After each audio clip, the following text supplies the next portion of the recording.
Hey everybody, welcome back to my channel. I am here to recap Sister Wives episode 9, Teflon Queen. This episode, you guys, I was getting emotional. And I'm tough. I do be hard, but this was a really hard I was really sad watching this episode because what with Janelle's mom passing away, juxtaposed with Cody acting like an ain't shit dad. No, I'm not saying he ain't shit. I'm saying he's acting like ain't shit in this episode. It just like was reminding me of my dad who has passed away and how lucky I was to have a father who wasn't so big that he couldn't apologize and humble himself to a child when the situation called for it. It just like, I feel so bad for these kids, especially Gabe. Like, oh, my heart broke for him, but we're gonna try to get through this. It was just, oh, I didn't like this episode because I just don't like families hurting each other, and it's such a mess. And it's really the parents, Cody and the moms, the wives, the sister wives, just not being able to figure this out. It's on all of them, really. I know it's easy to blame Cody and it's Rob. It's all of, like, none of them could get it together. And it was a sad sight to see. So let's get into the episode. I'm having a hard time like recapping this episode because anyway, okay. Because I've tried to record this segment like twice now, and it's just I try to remain as much like unbiased as I can, but it's hard. Okay, so Cody invites Gabe and Garrison out to Coyote Pass to chop wood. I don't know. They've cut down some trees and they're trying to preserve the logs so they can create something with it later. Whatever. It's just an excuse to go film this scene. So they're chopping wood or whatever they're doing, and Gabe just asks Cody, what's the deal with Christmas? What's happening? What's going on? Are we going to get together? And Cody says, okay, well, I'm just going to need the whole family to follow the rules and quarantine. And Gabe says, okay, well, what does that mean exactly? Because quarantining is different to different people and what rules. And Cody's like, no. There is a list of rules. I gave each mom a slip of paper listing everything that needs to be done. But Gabe is still confused. Like, I don't know what rules. And I think if my memory serves, that remember the scene when Cody went over to talk to Janelle in the front yard and she was raking leaves and he wanted to kick Garrison out and they were trying to decide what to do for Thanksgiving, and then she went into the backyard to talk to the kids and she told them, hey, your dad finally gave me this list of rules. I'm not even going to show it to you. It's just like wipe down your mail, take off your clothes when you get home. Like, so maybe she should have shown it to them so they would all be aware of what the expectation was. But Cody's saying, okay, you know what? All right. Maybe I shouldn't have passed the buck. Maybe I should have talked to you guys directly to let you know what's going on. And that's what I've been saying these past few episodes. Like, why isn't Cody talking directly to the kids, at least the older ones, to let them know what's really going on? Why is he just leaving it to the moms? Whatever. So now he's telling them, I'm the one who's looking at the big picture and how this can affect each family. Like, let's say your mom got sick, who would take care of her? And the boys tell him we would. Obviously, we live with her. We're in her bubble. And Cody says, no, you have school, you have work. And I think as Garrison's like, I would miss work to take care of my mom. Like, I would set everything aside if she needed me. And Cody's just like, well, it's not really the answer that was supposed to be given. It would be me. Like, I'd be the one to take care of her. And I'm thinking, really, would you really, Cody, be the one to take care of her? Because you weren't there to take care of Isabel when she needed surgery. But anyway, he says he would be the one to take care of Janelle, and then he'd get sick. And then what if he had to go to another wife and she'd get sick? And it's just this domino effect and it affects everybody. And I thought it was really edited weird because all of a sudden Gabe's like, oh, okay, I see your point. All right, that's valid. All right, I get it. We'll do the rules. And he's telling Cody, I wish we would have talked about this sooner and we would have known because we've been blaming Robin this whole time. We thought these were her rules. We thought it was her like talking in your ear. And Cody just can't figure out where this came from, this idea that these were Robin's rules, because he doesn't know if it's like a polygamist way of thinking to blame a mom or if it's the sister wives putting this in the kids' heads. He doesn't know, but he tells the boys that no, these aren't Robin's rules. Robin is just his obedient wife who follows them. And I'm just like, oh God, no. Okay, so I've been thinking about this more, and I feel like what happened with these rules, I don't think these rules were like hard set in stone rules on paper until Cody typed them up before the meeting. I feel like what happened is I do think these are Robin's like rules that kind of came about sort of inadvertently. I feel like at the beginning of the whole panorama, when people were really like super hyper cautious and didn't know what to do, you had those people out there who were wiping down their groceries and who were wiping down their mail and doing all those things, which is fine because we didn't know what was going on. And I feel like these rules that were on this paper is what Robin was doing in her house, what she felt was best and the most safe in navigating this whole quarantine and everything that was going on. And I think that Cody just took them on as his rules. And I don't think Robin did this intentionally to separate the family or to keep people away. It's just what she was doing was best for her household. And I think Cody, in an effort to make her feel comfortable and safe, said, okay, well, all the families should do this. All the households should do this. But not everybody was as diligent, as strict as Robin was, and wiping everything down. Like, everybody handled it the way they felt best or comfortable or whatever. And so I do think that technically these were Cody's rules, or I'm sorry, these were Robin's rules that Cody did take on as his own and told everybody, no, these are mine. I think Robin was fine to let him just say they were his. But again, I don't think she did this on purpose to separate the family. And I know in my comment section from my last recap, because I was kind of sort of defending Robin, that we shouldn't scapegoat her for everything. And I appreciate everybody who disagreed with me was very respectful, and I appreciate that kind of dialogue. We can agree to disagree, or I can, well, you know, a lot of people were telling me, because there was a lot of seasons that I missed, that Robin can be very sneaky and can be very underhanded and shady. And if that's all true, fine, we'll go with that. But still, my argument is that Cody is a grown-ass man. Robin isn't holding a gun to his head saying, you can't leave this house. Like, he is still free to do what he wants. And if she's saying he's not a husband to be ran by any of his wives, well, okay then.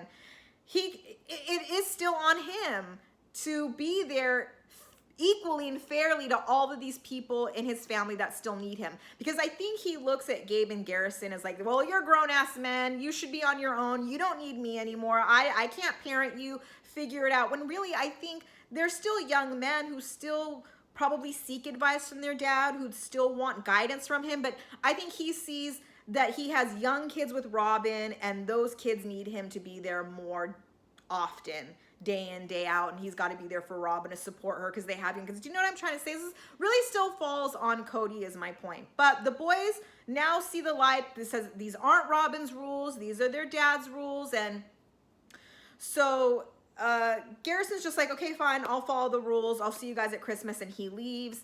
And then Garrison is telling Cody, I'm really glad that we finally had this conversation, that we were able to finally talk about this. And Cody says, okay, well, you know, if you want me to be totally honest with you, the real problem has been Christine, and Christine's been traveling. And Gabe's just like, hold up, wait a minute, no, slow down right now. I'm not gonna let you talk about Miss Christine. You can tell that Gabe has a great affection and affinity and is very protective of Christine, because he shuts Cody down, like, you ain't gonna throw Christine under the bus. He tells Cody, look, no disrespect to the other mamas in the family, and I think he was including his own biological mother, Janelle, in this, but he says, you need to be aware that Christine has been the primary caregiver for not just me, but like 7 of my other siblings, like since the day we were born. She was there all day, every day, and she's probably the one out of everybody who's having the hardest time with this because how involved she is with so many of the kids. And Cody is just like, well, not like since we moved to Vegas, like that's not really true. And Gabe's like, well, I was at her house all the time in Vegas, like 2-3 times a week. Like, we are very close to her. And this is where we get Christine chiming in her confessional that she loves all of Janelle's kids, and Janelle saying that her kids and Christine's kids, they're very close to each other, and that they have gotten together during this time of quarantining and distancing and whatever, because they, as moms in good faith, couldn't keep the siblings apart because there's that close. Because the alternative is we follow Cody's rules and we get Cody twice a week, or not even twice a week, 2 hours out of the week, let Christine tell it. Whereas we can get together with this part of the family and as much as we want, then that's the route we're gonna take. Because need I remind you, we have two sets of rules going on. We have the Cody rules and we have like the government CDC local guideline rules that Christine and Janelle and their kids follow. And then you have Robin and Cody and Mary over here. But you know, Mary doesn't even get brought up in this conversation, by the way. Her name is not uttered. It's just Robin, Janelle, and Christine and their kids. So Cody doesn't like that these cliques are happening though, because it's cliquey. He says, you know, there's bullying, there's exclusions. He sees it as negative, whereas Gabe sees it as, well, hey, like some of us are getting together and some of us are trying to like maintain a family unit. And I feel like, you know, I don't think that they are excluding Robin and her family on purpose. It's just they're not, Robin's family isn't comfortable getting together with the others because their fear of catching the virus, which is fine. That's fine if that's how you feel, but you can't expect everybody else not to get together just because you can't be there. It's what, you know, I just feel like I keep explaining it, but we all get it. You have these people, Robin and Janelle and their family over here, who are following the rules that they see fit that are never going to be enough or never going to be good enough for Cody, as Janelle says. So Gabe is still just reiterating that he's glad that they're finally talking about this and why haven't we talked about this, and Cody's saying, well, we've talked about it, I've called you on the phone, and Gabe is saying those phone calls were just like surface level bullshit, how's the weather, like we didn't talk about the expectations that you had. And Cody's just saying like, oh, no, like it's your mom's, like they knew about it. I guess Cody's saying that the mom should have relayed that these rules and how Cody felt, but it obviously wasn't happening that way. And Gabe is saying, hey, the only thing that I was told was in terms of like the rules that needed to be followed was that I needed to stay away from my friends, but that my girlfriend was okay. And Cody's just like exacerbated, like, who told you that? Like, no, like that's not, who said that to you? And because that's, yeah, that Cody's not comfortable with that. And Gabe is saying like, I understand that you're not comfortable, but she is just as cautious as you are. She is just as concerned of not getting the virus as you are. You have to trust us. Like either you trust me or you don't. And that's really what it comes down to. You have to trust that the nanny and her husband are doing what they're saying they're doing. And we'll see about that next week. And Cody is just, the way Cody looks at it is that it's the moms who kept him away. And he says it's the moms who have created this narrative that it's all Cody's fault. Blame him. Your dad's the one that's separating us. Your dad's the one that's keeping everybody away, when it's not. It's the moms who have kept Cody away. And I just think it's more complicated than that, because I don't think Janelle and Christine were saying like, Cody, we want you to stay away. Like they wanted Cody to come around more. It was these rules that none of them could figure out any kind of balance or compromise. It was either you do everything Cody asks or I'm not coming around. And I think at least in Janelle's case, she was kind of siding with her kids. Garrison works essentially. Gabe goes to school. You have a girlfriend. So I think she was taking up for the kids, but maybe she should have just given them a list and said, here, if you want your dad to come around, this is what you're going to have to do. This is what he said. And then let the kids decide. I don't really know how all of it happened.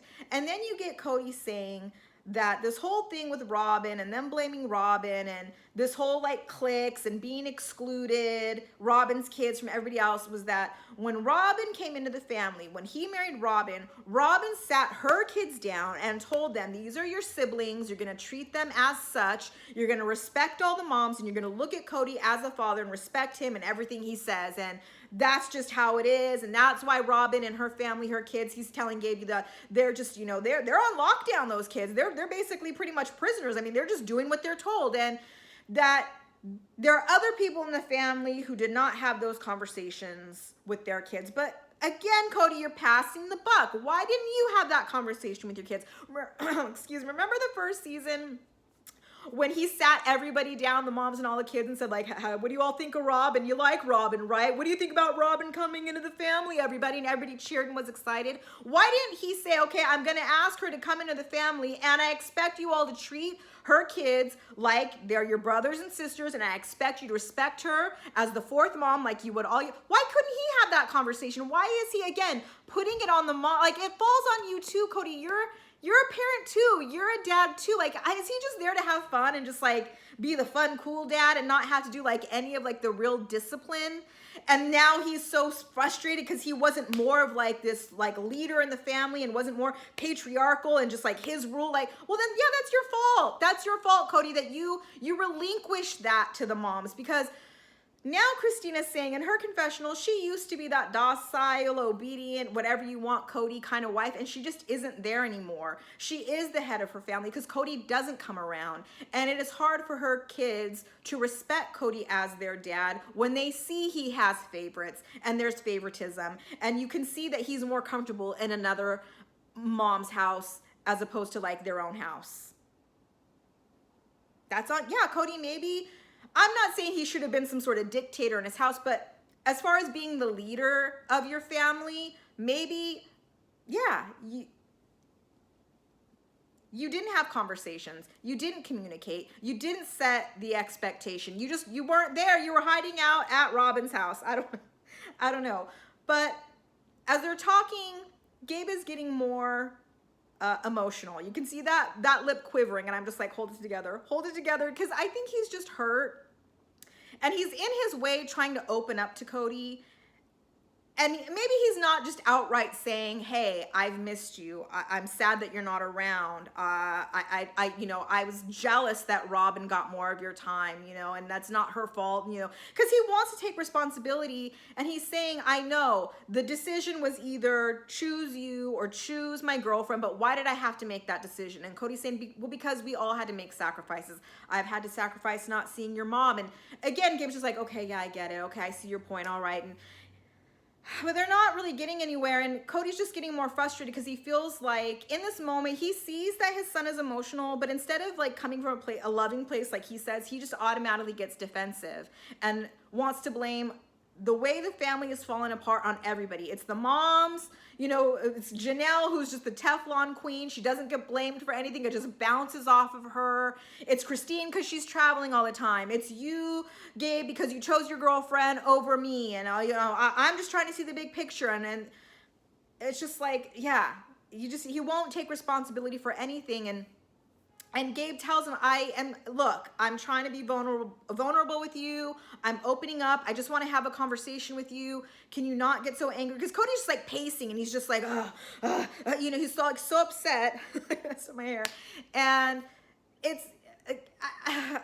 was so hard to watch because Gabe is getting upset, and Cody's asking him, like, why are you upset? Why are you so emotional? Which just, like, bothers me. Like, why can't you just, like, listen and see where your son is trying to come from? And Gabe finally just tells him, like, look, I'm on your side. I'm on your team. I want the family to come together. Like, now that I know where you're coming from and what you're feeling, I'll try to talk to Mom. I'll try to talk to Christine. I'll try to get everybody on board so we're all on the same page. And I think Cody's more insulted that Gabe would even suggest that he could possibly sway these women and Cody hasn't been able to, because he looks at him like, I'm sorry, are you the head of this family? And Gabe's like, no, but I'm trying to save the family that's falling apart, and I'm willing to do whatever I can so that we can come together, and we should just communicate more, and that's how I'll operate moving forward. And Cody's just like, okay, yeah, all right, that's how we should operate. Well,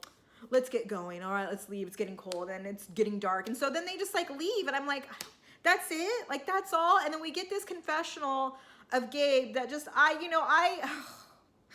very tough. I don't really cry easily. At least, yeah, okay. But I was getting a little misty-eyed because I felt so bad for Gabe.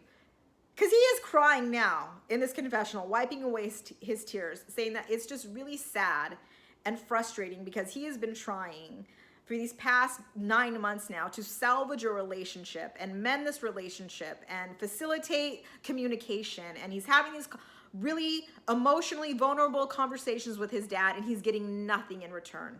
No acknowledgement at all. And yeah, are we done? Like, are we done? And I forgot to mention, he'd said that he's had this girlfriend that Cody's never met, never heard, never laid eyes on. Like, he just doesn't really know anything that's going on, I feel like, in Gabe's life. And I feel like that hurts Gabe. And all that I wanted Cody to do in that moment when they were talking out on Coyote Pass, you see your son is emotional. You hear him telling you, we were jealous of Robin. You hear him saying, I wish we could talk more. Like, I wish we could have these conversations. And you see him like on the verge of tears. And instead of getting defensive and blaming everybody else, why couldn't Cody just say, I'm so sorry. Please forgive me. I didn't know you felt that way. I'm sorry we didn't have this conversation. I'm sorry I didn't communicate this with you directly. That's my fault. Moving forward, though, you say you see my side of it when you want to be on the team and be my team member. And yeah, then let's work together to like pull this family together. And again, son, I'm sorry. I'm sorry I made you feel that way. And give him a hug. Like and I know we're distancing, but it's just like sometimes it's just like, oh, I just felt because I feel like just saying you're sorry, it would just amend so much. It would fix so much if you just said, I'm sorry. I didn't handle this well. Maybe I made some poor decisions. Me and the moms, we couldn't get it together, and that's on all of us. I'm sorry. I'm so sorry that we're in this place now. Let's try to make it better. That's all I wanted him to do. That's all I wanted him to say. And instead, he's just, it was just, I was so hurt for Gabe. I was so hurt for Gabe. And I'm really hurt for the family, because I don't like to see families like upset with each other. Like you're making your son cry. That kills me. I am sensitive too. And I just like, just say you're sorry. A simple I'm sorry. And I think I'm rambling, but it would go so far in this moment and in this situation as a whole. I think it would fix a lot. Maybe it's simple, maybe it's quaint, maybe it's just, I'm sorry. And if I wasn't already emotional enough from that past segment, because I feel so bad for Gabe, we find it's about 10 days before Christmas, or even a little less, because everybody's quarantining separately so they can get together for Christmas. And we find out that Janelle's mother, Cheryl, has sadly passed away. Janelle says that she was battling cancer, and Janelle was actually trying to get her to come to Flagstaff so she could take care of her. But by that point, the cancer was really bad and just she couldn't travel. And so when she got the call that her mom was pretty much gonna pass on at any moment, Janelle got to Wyoming where Cheryl lives so that she could be with her, and she was with her in her last few hours. And she says that her mom, okay. She said that her mom had actually passed away on her birthday, her mom's own birthday, and that Janelle just found that poignant because she sees that it was her mom wanting to celebrate her birthday in heaven with her husband, who, by the way, is Cody's dad. If you don't know, Cody's dad and Janelle's mom, much later in life, got together. Like, Cody and Janelle were not raised together. They just kind of, by circumstance, they met and they got married. And so Grandma Cheryl isn't just Cody's mother-in-law, but his stepmom and his mom's sister wife. And so Cody does decide to drive out to Wyoming for the funeral alone. He tells Robin and Mary, he asks Robin and Mary to stay behind to, prevent exposure. Christine does go, and by everybody's account, Grandma Cheryl was beloved. She was just the sweetest lady. She treated all the kids and grandkids exactly the same. Robin says that she was always just so sweet to her and her kids, and that they had sort of a special bond being the last wives in their family. And I just thought that was interesting that Robin just believes she's going to be the last wife. I mean, she assumes she's going to be the last wife. She probably is, but I caught that. But this ain't about Robin. This is all about Grandma Cheryl. So Christine I think her kids do go out to the funeral, and Cody does. And Cody says that, yeah, they're supposed to be quarantining, but this funeral is much more important than Christmas. And it's just, wasn't Isabel's surgery more important than getting together for like I'm sorry. I can't, I feel like he picks and chooses. But again, this is about Grandma Cheryl. So let me keep it on Grandma Cheryl. So I just feel really bad having lost a parent. Like this episode was just, it was too much for me. Especially when we had just got that segment with Cody being such a jerk to his son, just made me, just appreciate the relationship and the great dad that I had, and who actually passed away on my birthday. So it was just like, I was just like relating to it too much. And for me, I kind of find you kind of just can't help but find your own just like explanation. Like, because people, when my dad passed away on my birthday, people who kind of put two and two together that realize like, hey, it's your birthday, were asking like, what does it mean? Why did this happen? How could this be? And I just thought, well, and it wasn't by coincidence. It wasn't like he was taken unexpectedly.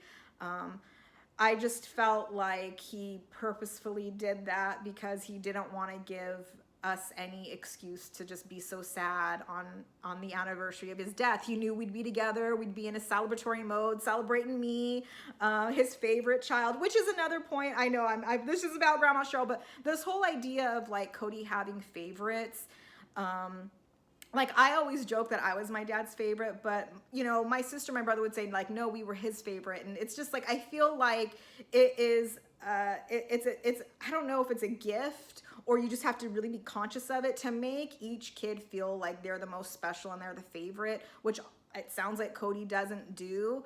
Like, it just like, I just made me think of my dad, and I just feel like he just didn't want to give us a reason to be sad on the anniversary of his death. So he picked a day where we'd be together and we'd be having cake, and yeah, and I'm fine with it. And I just, if ever I get married, I'm going to get married on his birthday, and we're even. So all that to say,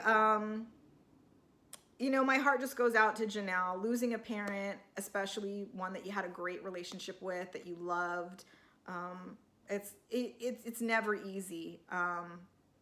Even if you're older. I mean, I lost my dad when I was still like in my 20s, early 20s, and you can be like 50 and losing a bit, like you're just never ready for it. You're never prepared. And Janelle says that they believe in an afterlife, and that she knows she'll see her mom again in heaven. And that's exactly how I feel. Like, I believe there's a heaven, and I get great comfort in knowing that I'll see my dad again. I can't wait until I do. Like, I don't look forward to dying, but I look forward to hugging my dad again someday. I miss that man so much. So again, condolences. I know this was like over a year ago, but condolences to the whole Brown family, and rest in peace, Grandma Cheryl.